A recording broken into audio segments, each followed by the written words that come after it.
Hello friends, good morning दोस्तों। चलिए हम लोग इस वीडियो में बात करते हैं डिफरेंट ट्रीटीज़ के बारे में जो कि मिडिएवल हिस्ट्री में और मॉडर्न हिस्ट्री में हुए हैं। उन सबको हम लोग यहाँ पे डील करने की कोशिश करेंगे। और क्योंकि ये आपके प्रीलिम्स के लिए बहुत इंपॉर्टेंट होता है एंड जेएनयू में भी अगर आप देना चाहते हैं 2021 का एंट्रेंस हिस्ट्री से, तो उसमें भी बहुत ही एक इम्पॉर्टेंट सेक्शन हो जाता है ये आपका। तो चलिए डील करते हैं। इसमें मैंने 10 क्वेश्चंस को सेट किया है जो कि ट्रीटी से रिलेटेड है। तो सबसे पहले ट्रीटी से शुरू करते हैं। Treaty of Purandar was signed on. Treaty of Purandar बहुत फेमस ट्रीटी है दोस्तों। कब हुआ था? तो 11 जून 1665 को ये हुआ था। Treaty of Salbai was signed on May 17, 1782। किसके किसके बीच में हुआ था दोस्तों? अब यहाँ पे एक क्वेश्चन है, तो ध्यान से पढ़िएगा, बहुत इंपॉर्टेंट आपके लिए।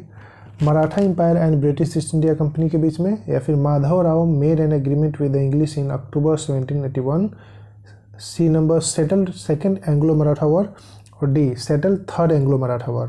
तो इसका आंसर होगा दोस्तों ए, मराठा एम्पायर के बीच में और ब्रिटिश ईस्ट इंडिया कंपनी के बीच में ट्रीटी ऑफ सलवाई कंडक्ट हुआ था।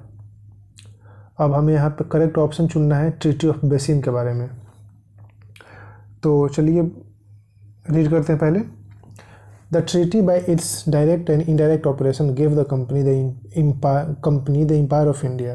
मतलब डायरेक्टली और इनडायरेक्टली पूरी तरीके से ब्रिटिशर्स के हाथों में पूरी तरीके से इंडिया का कमान दे दिया था।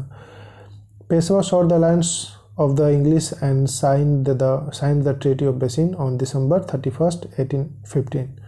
ये गलत है दोस्तों, लॉर्ड कॉर्नवालिस के समय नहीं हुआ था। And the Peshwa agreed to surrender a part of its territory in return to the help provided by the French। तो ये भी गलत है, तो इसका आंसर होगा ए, डायरेक्टली और इनडायरेक्टली पूरी तरीके से कमांड ब्रिटिशर्स के हाथ में दे दिया था इस ट्रीटी ऑफ बेसिन ने। अब देखिए यहाँ पे दोस्तों, ट्रीटी ऑफ मंडसौर के बारे में यहाँ पे है, ट्रीटी ऑफ मंडसौर के बारे में। तो इसका आंसर होगा फर्स्ट, यानी A B and C, A B C तीनों से ही इसका आंसर, जो कि ऑनरेबल ईस्ट इंडिया कंपनी के बीच में और होलकर के बीच में हुआ था। महाराज मुल्हार राव होलकर के बीच में हुआ था। साथ ही साथ वो कंपनी, ये पूरा प्रोविजन है कि companies government agrees that it will not permit any state और एनी फ्री पुटर to the unpunished that shall commit any outrage और hostility against the territories of Maharaja Mulhar Rao Holkar. तो ये कुछ प्रोविजन है दोस्तों, और सी भी सही है इसमें। तो इसलिए इसका आंसर होगा दोस्तों ए, फर्स्ट।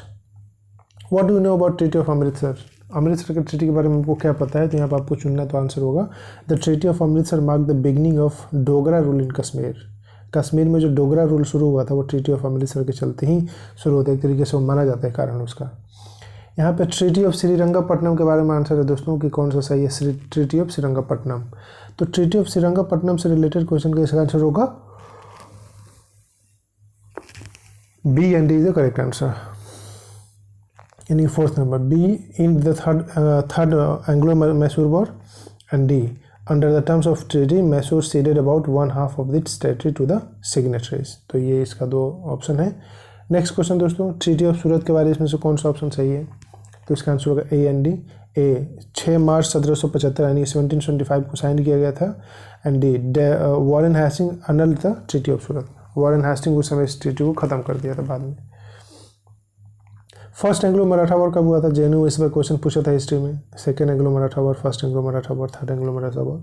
तो first Anglo Maratha war British East India company के बीच में और मराठा एम्पायर के बीच में हुआ था दोस्तों। नेक्स्ट क्वेश्चन दोस्तों, treaty of Rajghat was signed in, कब हुआ था? ट्रीटी ऑफ राजघाट कब साइन किया गया था? तो इसका आंसर होगा 1805। देवगांव की ट्रीटी कब साइन की गई थी? यानी कि treaty of Devgaon was signed in 1803। 1803 में ट्रीटी ऑफ देवगांव साइन हुआ था दोस्तों।